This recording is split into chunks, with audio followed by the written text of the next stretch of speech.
मातरम, भारत माता की जय। आज आपके सम्मुख आने का एक विशेष प्रयोजन है और जो भी भारत को प्रेम करता है, भारतीय संस्कृति को प्रेम करता है, उसे इस विषय पर चिंतन करना चाहिए।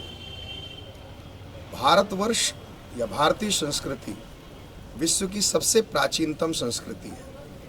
जितनी भी संस्कृतियाँ थी वो नष्ट भ्रष्ट हो गई, चाहे वो सुमेरियन की सभ्यता हो, मेसोपोटामिया की हो, ईरान की हो, सब चली गई। केवल एकमात्र भारतीय संस्कृति है जो इतना सब कुछ होते हुए आज भी जीवंत है। 10वीं शताब्दी से यहाँ पर आक्रमण शुरू हो गए और हम लगातार, हमारे पूर्वज उस संस्कृति को बचाने में सफल हुए। हम लाए, षड्यंत्रों की एक श्रृंखला रही। कभी मुस्लिम आक्रांताओं का और कभी अंग्रेजों का षड्यंत्र। समय समय पर वामपंथ, अनेक पंथ जो उभरे और उन्होंने इस संस्कृति को नष्ट भ्रष्ट करने का प्रयास किया। आज एक नया, आप गौर कीजिए, एक नया तरीके का षड्यंत्र प्रारंभ हो चुका है। वामपंथी मार्क्सवादी अब अपने चोले को बदल चुके हैं और ऐसे पवित्र चोले को उन्होंने धारण किया है जिसको देखकर के बहुत दुख होता है। उन्होंने भगवान बुद्ध के उस चोले को धारण करने का प्रयास किया।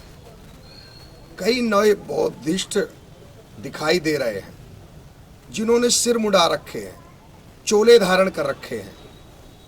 गौतम बुद्ध की वो वार्ता करते हैं, लेकिन जब आप उनकी वार्ता सुनिए तो देवताओं को गाली देते हैं, दिन भर निंदा करते हैं, संस्कृति की आलोचना करते हैं, हमारे धर्म की, हमारी भाषा की, हमारे देश की आलोचना करते हैं। ये कौन से बौद्धिस्ट हैं? ये इन्होंने कौन से बुद्ध को पढ़ा है? क्योंकि बुद्ध तो शांत है। सनातन संस्कृति में 10 अवतारों में बौद्ध प्रमुख हैं, वो सम्मिलित हैं।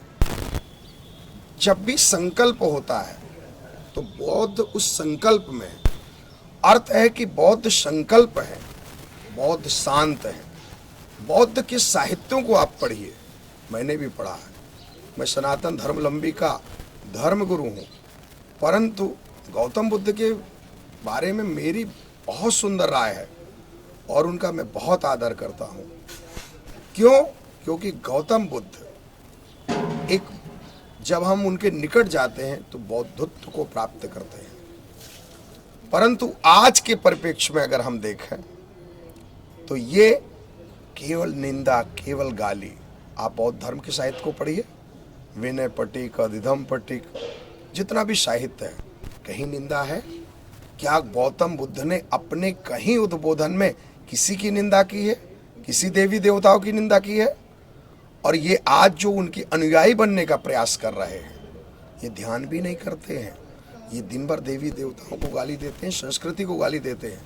और ये छद्म रूप है वामपंथ का, ईसाई मिशनरियों का। विदेशी षड्यंत्रकारी इनको धन उपलब्ध करा रहे हैं जिससे कि हमारी संस्कृति नष्ट भ्रष्ट हो सके। पहले ये भोली भाली जनमानस को बौद्ध धर्म के नाम पर इकट्ठा करेंगे और फिर थोक के भाव ये उनको अधार्मिक बनाएंगे, ईसाई बनाएंगे या अन्य पंथों पर भेज देंगे। ये घोर षड्यंत्र हो रहा है भारतवर्ष के खिलाफ। इसलिए हमें सजग होने की आवश्यकता है। केवल चोले पर, भेष पे नहीं जाने की आवश्यकता है। कोई सिर मुंडा लिया और उसने चोला धारण कर लिया, बौद्ध बन गया, वो बौद्ध नहीं है। ये बहरूपीय हैं और मैं बार बार कहूँगा ये घनघोर षड्यंत्रकारी है। इसलिए समाज को सजग और बिल्कुल तत्पर रहने की आवश्यकता है इन षड्यंत्रकारियों से। मेरा निवेदन है कि अपनी संस्कृति की रक्षा कीजिए।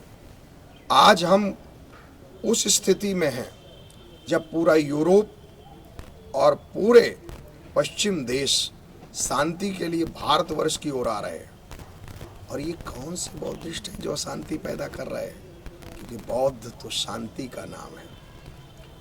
बुद्धम शरणम गच्छामि, बुद्ध की शरण में जाइए, यानी अपने को निछावर कर दीजिए, शून्य अवस्था में पहुंच जाइए। आप सभी का बहुत बहुत धन्यवाद। हम शीघ्र ही अगले वीडियो में मिलेंगे जिसमें अन्य चर्चा करेंगे। तब तक के लिए बहुत बहुत धन्यवाद।